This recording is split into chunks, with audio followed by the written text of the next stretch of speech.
बिस्मिल्लाहिर्रहमानिर्रहीम।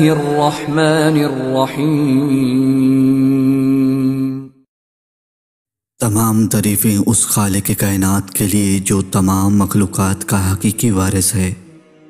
बेशक हम सब ने लौट कर उसी की तरफ जाना है। नबी करीम हज़रत मोहम्मद मुस्तफ़ा सल्लल्लाहु अलैहि वसल्लम ने फरमाया, आपस में कता ताल्लुक़ न करो, अल्लाह के बंदो आपस में भाई भाई बन जाओ। किसी मुसलमान के लिए जायज़ नहीं कि 3 दिन से ज़्यादा अपने मुसलमान भाई से सलाम कलाम बंद रखे।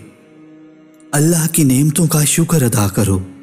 जब अल्लाह रब्बुल इज़्ज़त अपने बंदे को कोई नेमत अता फरमाता है और वो बंदा इस नेमत के मिलने पर अल्हम्दुलिल्लाह कहता है, तो बंदे ने जो शुक्र अदा किया वो उसे मिलने वाली नेमत से कई दर्जा अफजल है।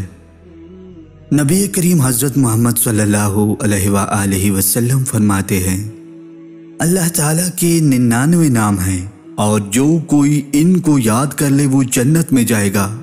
और अल्लाह ताक है, दोस्त रखता है ताक अदद को।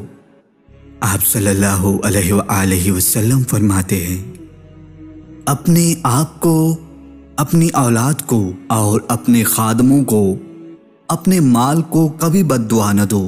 ऐसा ना हो वो घड़ी कबूलियत की हो और तुम्हारी दुआ कबूल हो जाए। आप सल्लल्लाहु अलैहि वसल्लम फरमाते हैं, अपने भाई के सामने तुम्हारा मुस्कुराना तुम्हारे लिए सदका है। तुम्हारा भलाई का हुक्म देना और बुराई से रोकना भी सदका है। भटक जाने वाली जगह में किसी आदमी को तुम्हारा रास्ता दिखाना तुम्हारे लिए सदका है। नाबीना और कम दिखने वाले को रास्ता बतलाना और उसका हाथ पकड़कर उस मंजिल तक छोड़ना भी तुम्हारे लिए सदका अफजल है। और रास्ते से हड्डी को हटाना भी तुम्हारे लिए सदका है। अपने डोल से अपने भाई के डोल में तुम्हारा पानी डालना भी तुम्हारे लिए सदका अजीम है। बेशक अल्लाह ताला ने इंसानों के लिए बख्शिश के बेशुमार मौक़े फराहम किए हैं। नबी करीम हज़रत मोहम्मद सल्लल्लाहु अलैहि वसल्लम फरमाते हैं, जब तुम ऐसे हो जाओ कि तुम्हारे गम बढ़ जाएं और तुम इन गमों को ख़त्म करना चाहो तो बेशक मुझ पर दरूद पढ़ो। ये तुम्हारे गमों को ख़त्म करने के साथ साथ तुम्हारे गुनाहों को भी मिटा देगा।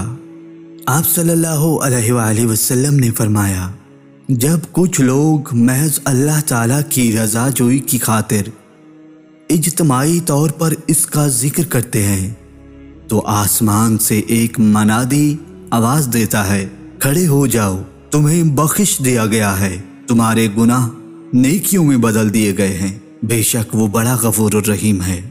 जन्नत में वो शख्स हरगिज़ दाखिल नहीं होगा जिसके दिल में राई के दाने के बराबर भी तकब्बर होगा, और जहन्नम में वो शख्स दाखिल नहीं होगा जिसके दिल में राई के दाने के बराबर भी ईमान होगा।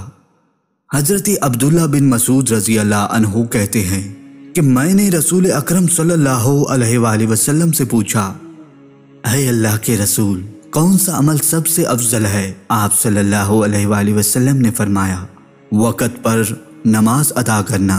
मैंने पूछा, अल्लाह के रसूल, फिर कौन सा अमल ज़्यादा बेहतर है? आप सल्लल्लाहु अलैहि वसल्लम ने फरमाया, माँ बाप के साथ हुस्ने सलूक करना। मैंने पूछा, ऐ अल्लाह के रसूल, फिर कौन सा अमल? आप सल्लल्लाहु अलैहि वसल्लम ने फरमाया, अल्लाह के रास्ते में जहाद करना। फिर रसूल अकरम सल्लल्लाहु अलैहि वसल्लम खामोश हो गए। हालांकि अगर मैं ज़्यादा पूछता तो आप ज़्यादा बताते। जिस किसी ने किसी मजलूम की ज़मीन जुल्म के ज़रिए हासिल की तो कोई शक नहीं उसे क़यामत के दिन 7 ज़मीनों का तौक़ पहनाया जाएगा। जो शख्स लोगों पर मेहरबानी नहीं करता, अल्लाह ताला उस पर मेहरबानी नहीं करेगा। साफ दिल और सच्ची ज़ुबान वाला इंसान सबसे बेहतर है। अर्ज़ की गई, साफ दिल वाले कौन हैं? फरमाया, वो मुत्तकी और परहेज़गार मुसलमान जिनके दिल में ज़रा बराबर नाफरमानी, बुग़्ज़ व हसद ना होगा। अर्ज़ की गई, इसके बाद? तो आपने फरमाया, जो दुनिया से नफ़रत करें और आखिरत से मोहब्बत रखें। बेशक उनके लिए अल्लाह ताला के पास बेहद अजीम मर्तबा है।